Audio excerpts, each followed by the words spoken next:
Where Detroit's calm streets promise safety, its hidden corners deliver a darkness few ever see. A woman buried in basement bags. A victim executed inside the same house where she once sought safety, bodies left in living rooms soaked with gunfire, and a celebratory night ending in massed slaughter.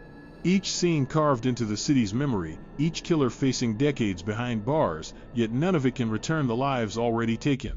And this is Inside Detroit's Most Dangerous Black Killers, Shocking Murders, and True Crime Documentary. Welcome back to Justice Reversed, where real crimes meet real justice. Number 1. Rondell Watters. Shadows sometimes gather in the places people assume are safest, and a single disappearance can unravel a truth no one is prepared to face. In late December 2021, 32-year-old Detroit mother Latimer Warren vanished from the home she shared with her boyfriend, 44-year-old Rondell Lamar Watters, on Vaughn Street on the city's west side. Warren was last seen on December 20. When days passed without contact, her children's grandmother, Gwen Parks, sensed something was wrong. Watters told her he had not seen Warren in 4 days, yet he had made no effort to call relatives or police.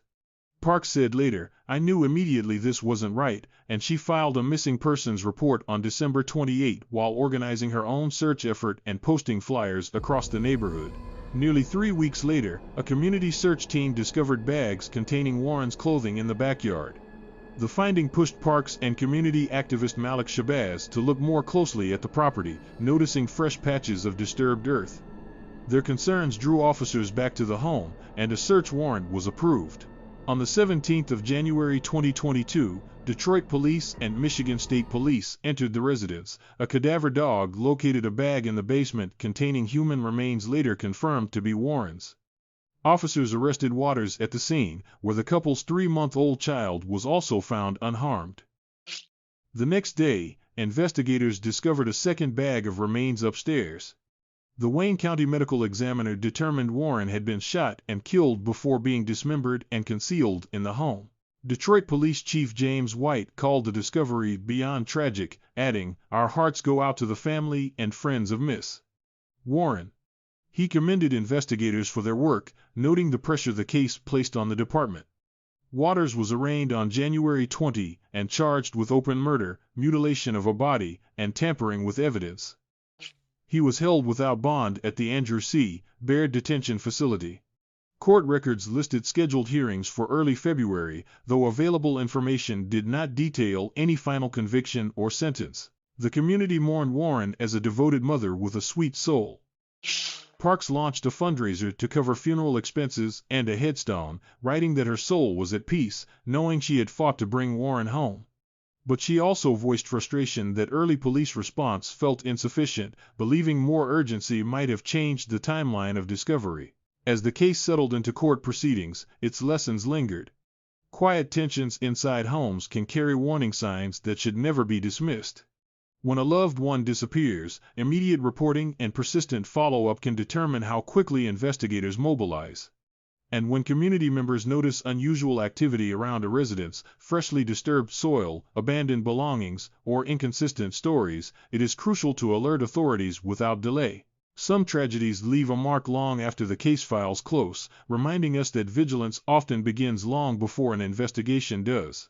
Before moving on, if this truth hits you, press hype, stand with the forgotten, amplify justice, and make sure silence never buries the voices of the lost. Number 2. Billy Ray Cromer and Spencer Lewis Cromer. A quiet holiday night can mask tensions years in the making, and in one Detroit neighborhood, a familiar address would soon reveal a crime that began long before the final gunshot. The case centers on 35-year-old Billy Ray Cromer, already in jail on assault and torture charges involving his former girlfriend, Tiffany Joseph, and his younger relative, Spencer Lewis Cromer III. Prosecutors allege the pair were responsible for Joseph's killing in what authorities described as a murder-for-hire plot. The story began nearly 2 years earlier, on the 20th of October 2020, inside the home on Rosemont Avenue that Joseph shared with Billy Cromer. That evening, prosecutors say Cromer attacked her while she was pregnant, choking her, striking her head and stomach, and forcing her to swallow unidentified pills. Doctors later told Joseph her unborn child had not survived. Wayne County Prosecutor Cam Worthy later described the assault as among the worst I have seen, noting her office had processed tens of thousands of domestic violence warrants. Cromer was charged the next day with torture, assault with intent to do great bodily harm, and causing a miscarriage. Unable to post a high bond, he remained incarcerated as the case moved slowly toward trial. On the 4th of July 2022, investigators say the same house again became the center of violence. From behind bars, Cromer allegedly offered Spencer money to kill Joseph. The shooting occurred that night.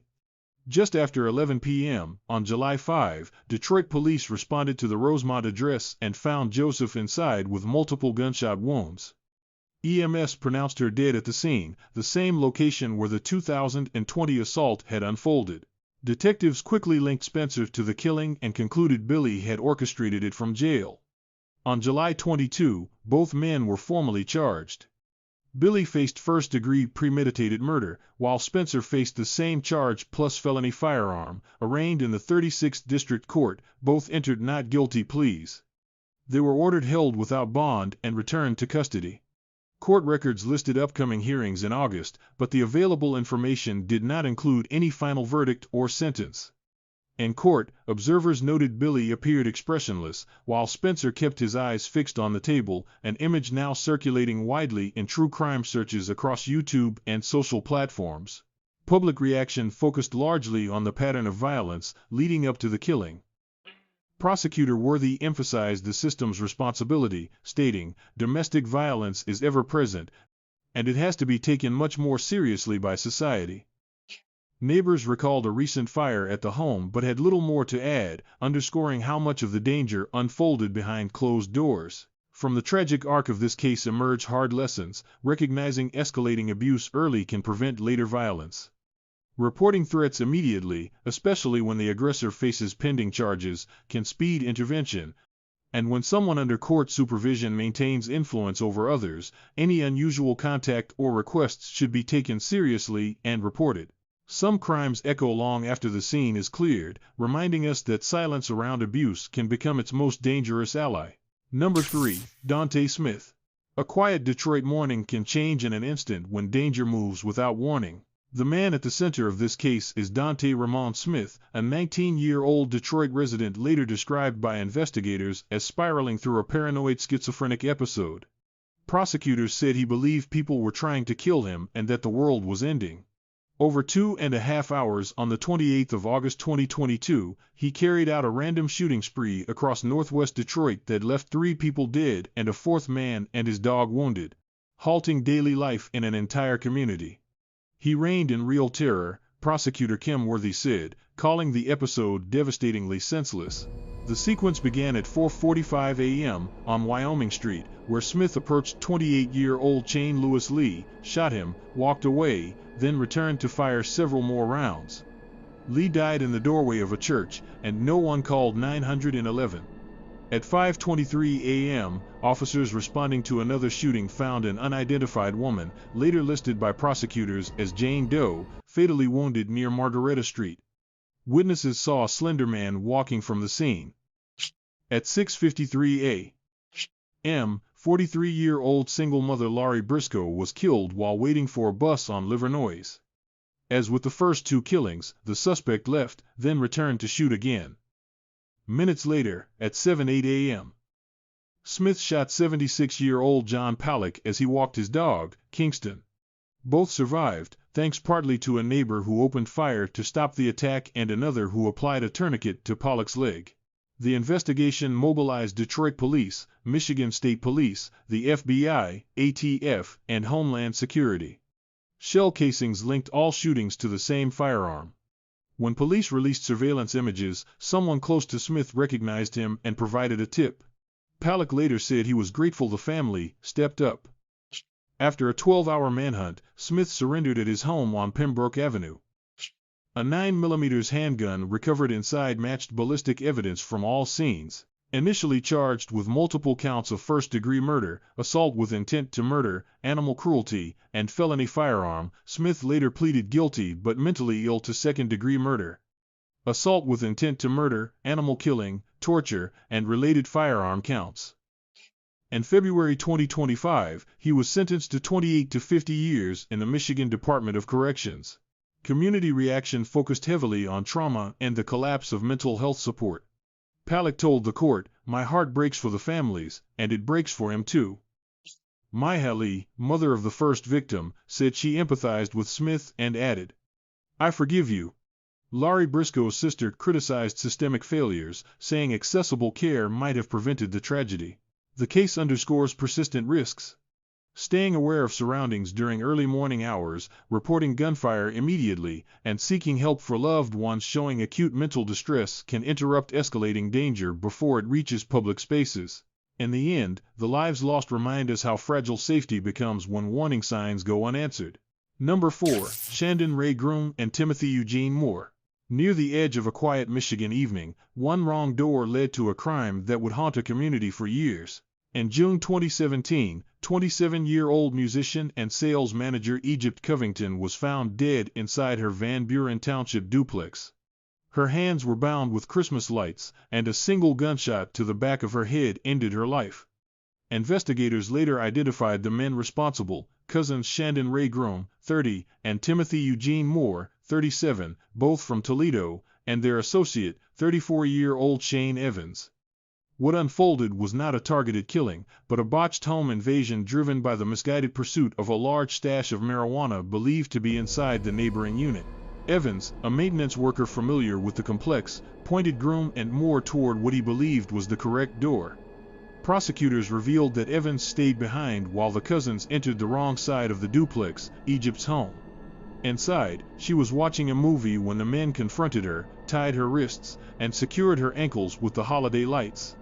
The assistant prosecutor noted they remained inside for no more than 5 minutes. A pillow was held over her head to muffle the gunshot. Groom and Moore fled with her phone.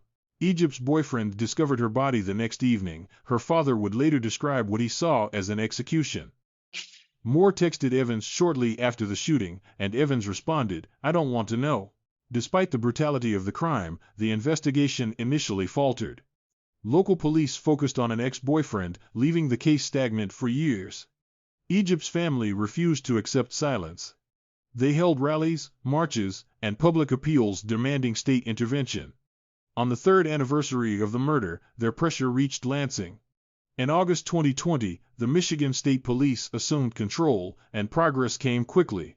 Investigators connected the suspects through GPS data, cell tower pings, and the movements of Egypt's stolen phone, which matched the suspects' devices before it was discarded. Moore and Evans were arrested in November 2020. Groom was taken into custody on December 31. In court, all three pleaded guilty to second-degree murder. Evans received 15 to 25 years after agreeing to testify. Groom was sentenced to 17 to 26 years, and Moore, who also pleaded guilty to a firearm charge, received 20 to 55 years. During sentencing, Moore briefly disrupted proceedings by claiming he'd been pushed into the plea. Judge Evans cleared the courtroom, and Moore returned moments later to retract his statement. Egypt's family spoke with extraordinary restraint. Her mother said, "Losing her changes the DNA of a family." Her father demanded the harshest penalty allowed, describing the image of his daughter bound in holiday lights as one no parent should ever have to witness. Cases like Egypt's underline sobering truths: violence often sprouts from small acts of recklessness, communities must speak when systems stall, and digital evidence can resurrect the voices offenders try to silence. Justice can punish the guilty, but it cannot restore what a single mistake destroyed forever. Number 5. Jalen Omar Brazier. A quiet January night can hide the kind of truth no family ever imagines confronting until it's too late. Zion Foster finished her shift and asked her mother if she could see her cousin, 24-year-old Jalen Omar Brazier, a relative she trusted completely and called her favorite cousin. Brazier picked her up shortly before 11 p.m. and Zion left without a jacket, carrying only a purse and her phone. Hours later, she texted her mother, "On my way," but she never made it home. Prosecutors later said the two smoked marijuana at Brazier's Detroit house, and phone data confirmed her final location there. What happened next unraveled through digital traces and testimony. Around 2:20 a.m., Brazier texted his ex-girlfriend, offering her a ride. When he arrived, she noticed a large, bloody scratch on his collarbone, an injury he attributed to his cat, though she called it suspicious. Zion's phone pinged for the last time at his home. By the next morning, Brazier was already lying. He helped Zion's mother post missing person flyers and repeatedly insisted he had not seen Zion for months. He even expressed shock that Zion would lie and involve him. But investigators learned his phone traveled to a Highland Park parking lot, where he dumped her body in a dumpster that was emptied hours later into a trash compactor truck. When police questioned him on January 6, he again denied everything. 2 weeks later, he turned himself in, but only for lying. He was charged, convicted, and eventually admitted to disposing of her body, claiming Zion stopped breathing and he panicked. Despite extensive searches by East Point Police, Detroit Police, FBI, and Michigan State Police, including months at a Macomb County landfill, her remains were never recovered. In 2023, he walked free after completing boot camp, but the murder investigation continued. Prosecutors built an 18-month case of circumstantial evidence, shifting stories, suspicious injuries, phone pings to the dumping location, Zion's last digital trail, and internet searches like, "Are trash trucks also compactors?" In court, prosecutors argued Brazier had been grooming her and killed her when she resisted in advance. The defense claimed she died from internal issues during marijuana use. After less than an hour of deliberation, the jury found him guilty of second-degree murder and tampering with evidence. In June 2024, Brazier stood before Judge Donald Knapp. Wearing jail khakis, expression tight and unmoved, he received 38 to 90 years for murder and 5 to 10 for tampering, stacked consecutively for a maximum of 100 years. The judge exceeded guidelines, saying Brazier betrayed the trust of a cousin who admired him. Zion's mother told him, "Good riddance," and her father told jurors, "You saved a lot of lives today." The case leaves stark reminders: trust does not erase danger, digital footprints reveal truth offenders try to bury, and silence from loved ones must never be mistaken for safety. Even without a body, justice can speak for the missing when the evidence refuses to stay quiet. Number 6. Jalen Pendergrass and Charla Pendergrass. Some crimes begin with a lie so ordinary it barely whispers, until the truth forces its way back into the light. London Thomas was last seen around 4 in the morning on the 5th of April 2025, when she was dropped off at the Inkster home of her 23-year-old ex-boyfriend, Jalen Tyler Pendergrass. Although their relationship had ended, prosecutors later said the evidence showed she entered the house that night and never left alive. The Oakland County Medical Examiner ruled her cause of death asphyxia, confirming homicide. Jalen and his mother, 49-year-old Charla Rashida Pendergrass, were eventually charged with second-degree murder and conspiracy to tamper with evidence. Hours after London disappeared, her family filed missing person reports with both Inkster Police and Detroit Police. Meanwhile, prosecutors alleged Charla contacted a male friend asking him to help move a sealed plastic bin with unknown contents. According to investigators, that container was loaded into an SUV on Millard Street in Southfield days later. The vehicle remained parked in a driveway for nearly 2 weeks. On April 26, police acting on a tip found the SUV and inside it, the sealed bin containing London's body. The investigation that followed was massive, involving Inkster Police, Detroit Police, Michigan State Police, and the FBI, MSP, Ltd. Mike Shaw described it as a case with many moving parts, and the turning point arrived when the friend disclosed Charla's request to relocate the mysterious bin. Detectives retraced every movement, linking the mother and son to the concealment effort. Charla had been arrested earlier that spring on charges of lying to a peace officer, but those charges were dismissed because the investigator she allegedly misled was an FBI agent, not considered a peace officer under Michigan law.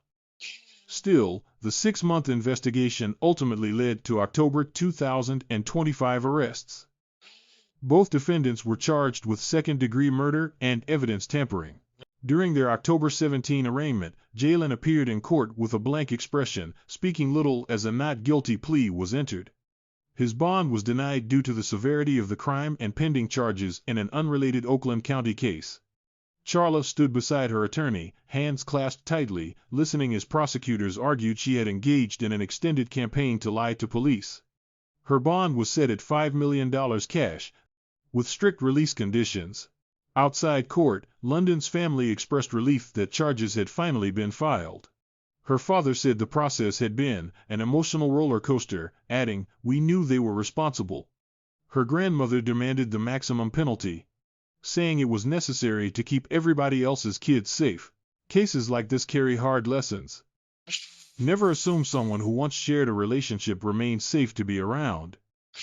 Sudden secrecy or rushed concealment efforts from associates should always trigger alarm. And when a loved one goes missing, immediate reporting and relentless follow-up can keep a case from going cold. Even the deepest lies eventually surface because the truth waits for no one. Number 7. Albert Withers. Before the city fully awakened, a discovery on a cold Detroit street revealed a truth too heavy to ignore. The case centered on 36-year-old Kelly Stowe, a transgender woman whose body was found at about 6 in the morning on the 7th of December 2018, near McNichols and Brush.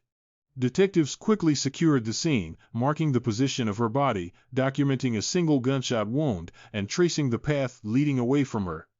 Within hours, investigators linked the evidence to 46-year-old Albert Withers, a former pastor and off-duty employee of the Great Lakes Water Authority. Prosecutors later noted that stuff had been left discarded like trash, a detail that shaped public outrage from the moment the case first appeared in news reports. Withers contacted police roughly an hour after the killing, stating he had shot someone in self-defense during an attempted robbery. He claimed Stowe approached him with a sharp object after he dropped off his daughter at school. But testimony painted a more complicated portrait. A Highland Park sergeant recalled seeing an object in Stow's hand, while another witness, trans woman Kara Butts, testified that Withers had been a customer of several sex workers in the area and often behaved in an aggressive, intimidating manner. These conflicting accounts became critical to the investigation and later shaped the prosecution's theory of what happened in the final minutes of Stow's life. 3 days after the killing, Withers was charged with open murder and felony firearm and ordered held on a $1 million bond. His employment was terminated, and the case was assigned to Special Prosecutor Jamie Powell Horowitz of the Fair Michigan Justice Project, a team focused on crimes against LGBTQ victims.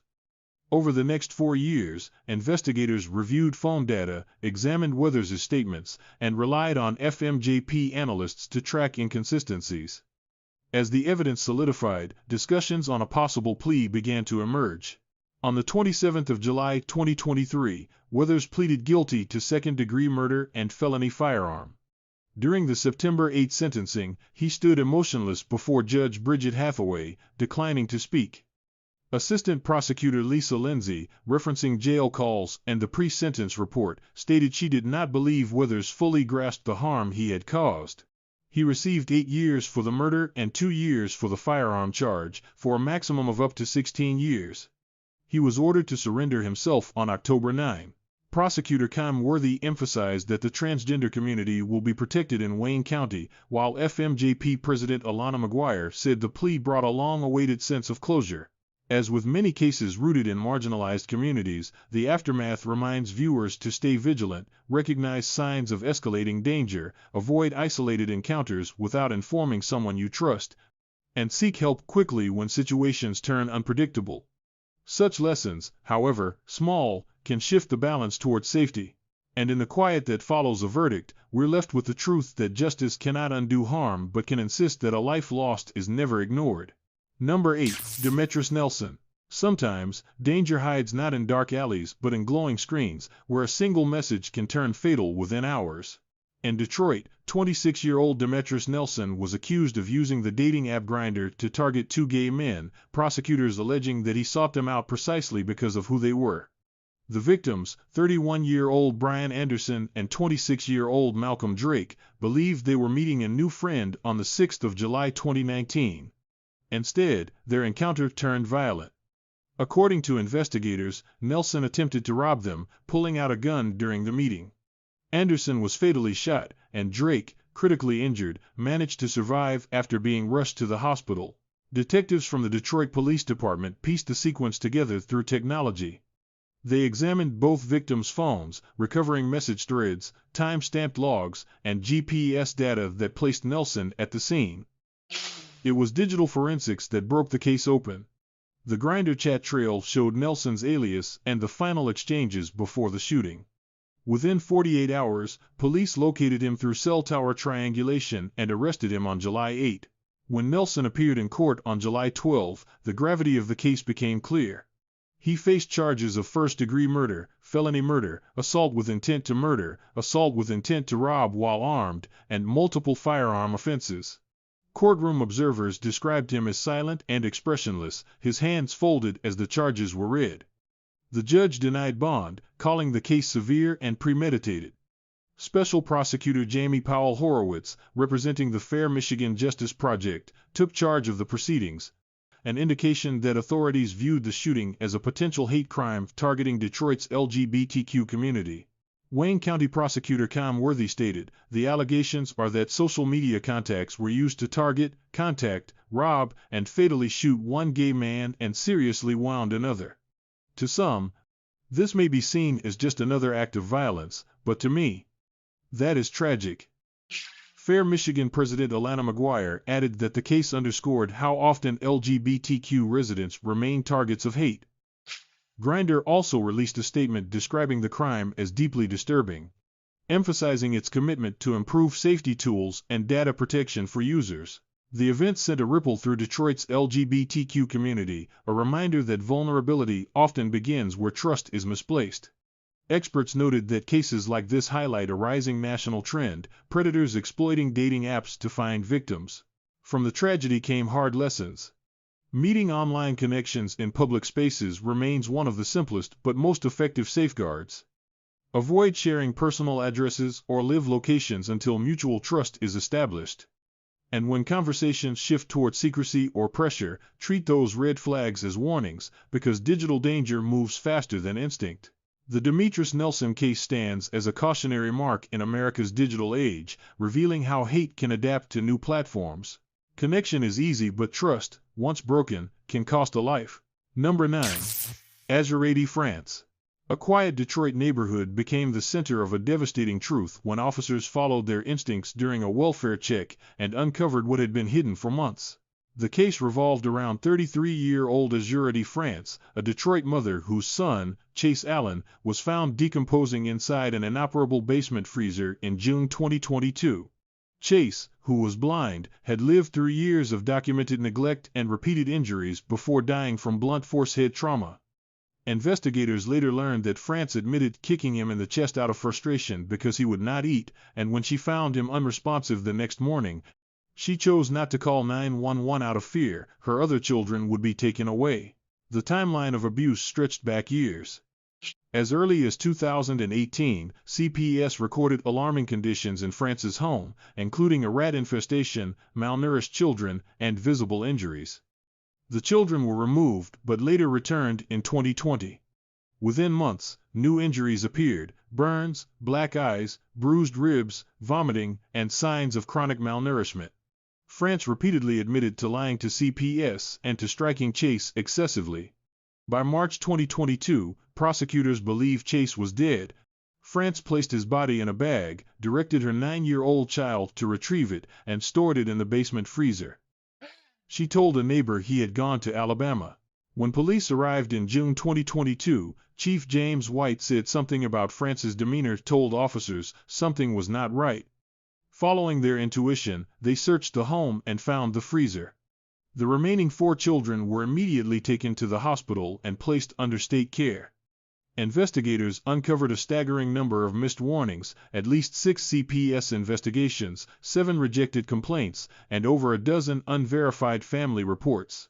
France was charged with felony murder, first-degree child abuse, torture, and concealing a death, but in July 2024, she pleaded guilty to second-degree murder. During sentencing on the 29th of July 2024, she shook uncontrollably, covering her face with cuffed hands as her sister, Azuradee France, told her, "You were supposed to protect Chase. Instead you hurt him to the point where he can't come back." Judge Tracy Green acknowledged France's history of abuse and untreated trauma but emphasized that these factors do not excuse murder. France received a sentence of mania, 35 to 60 years. The community response was marked by outrage and deep sorrow. Both the prosecutor and defense attorney agreed that every adult who could have intervened failed this child. A lawsuit filed by Chase's father against 13 CPS workers alleged gross negligence, citing years of ignored injuries and escalating abuse. From tragedies like this, lessons stand unavoidably forward: remain alert to persistent signs of harm in children, intervene early when circumstances appear unsafe, and ensure authorities act when patterns of danger emerge. These measures, though simple, can change the trajectory of the most vulnerable lives. And in the end, the question that lingers is how many warnings must be missed before a child's suffering is finally seen. Number 10. Devon Kareem Robinson. A quiet Detroit night shifted violently when unexpected footsteps returned to a house where celebration had only just begun. Devon Kareem Robinson, then 19, appeared in the city's LGBTQ+ nightlife scene after meeting Paris Cameron and her friends at a gas station. Witnesses said Paris, drawn to him, invited him to a nearby house party attended by about 15 people, an ordinary gathering that prosecutors later described as the prelude to disturbing violence. Surveillance footage from Detroit's Project Greenlight captured Robinson pacing near Paris, hesitating before joining the group. Once inside, he engaged in sexual encounters with multiple partygoers, leaving one witness to recall that he walked out looking blank, a detail investigators later emphasized. Around 4 a.m., cameras recorded him dry heaving outside the same gas station and buying juice. At 4:53 a.m., a neighbor's camera captured a figure dressed in black approaching from the direction of Robinson's residence. Special prosecutor Jamie Powell Horowitz alleged he had returned home, changed clothing, and covered his face before heading back toward the party house. The shooter wore a black ski mask and skull cap. Minutes later, a door was kicked open. Gunfire erupted across the living room. Alunte Davis, 21, Timothy Blanchard, 20, and Paris Cameron, 20, were fatally shot. 2 others survived but described watching their friends die in their arms while blood seeped through the walls. No robbery was attempted. Prosecutors stated the motive stemmed from the victim's sexual orientation and gender identity. Detectives relied heavily on neighborhood surveillance to place Robinson near the scene. Although the shooter's face was covered, witness Clifton Keyes said he suspected Robinson because of the killer's light brown eyes, adding he couldn't tell if he was happy, sad or mad. Prosecutors rejected early speculation that he acted as a jealous ex-partner, stressing he targeted LGBTQ+ victims. The Wayne County Prosecutor's Office, assisted by the Fair Michigan Justice Project, charged Robinson with 3 counts of first-degree murder and related offenses. During trial, defense attorney Evan Callanan, Jr. argued the prosecution's account was a fanciful theory, claiming insufficient evidence. A jury disagreed. In March 2020, Robinson was convicted of first-degree premeditated murder, assault with intent to murder, and felony firearm. On the 1st of July 2020, he returned to court for sentencing, standing silent as he was handed 3 life terms without parole, plus lengthy additional sentences for attempted murders and firearm offenses. The killings, occurring during Pride Month, sent deep shock through Detroit's LGBTQ+ community.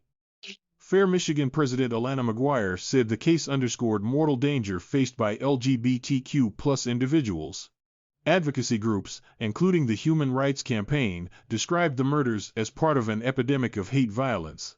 From these events emerges a sobering reminder: stay aware of new acquaintances in high-risk social settings, trust instinct when behavior suddenly shifts, and remain in groups whenever possible. Simple decisions can reduce exposure to targeted harm. Hate thrives in silence. Confronting it begins with refusing to look away. Every case we uncovered tonight pulls back another layer of Detroit's hidden darkness, stories that linger long after the headlines fade. And if these moments left you thinking about what danger looks like when it hides in plain sight, there's more you need to see. Because the next chapter is already unfolding, and the truths waiting there are even harder to look away from. So make sure you subscribe to Justice Reversed, tap the notification bell, and be the first to uncover the next story the city tried to bury.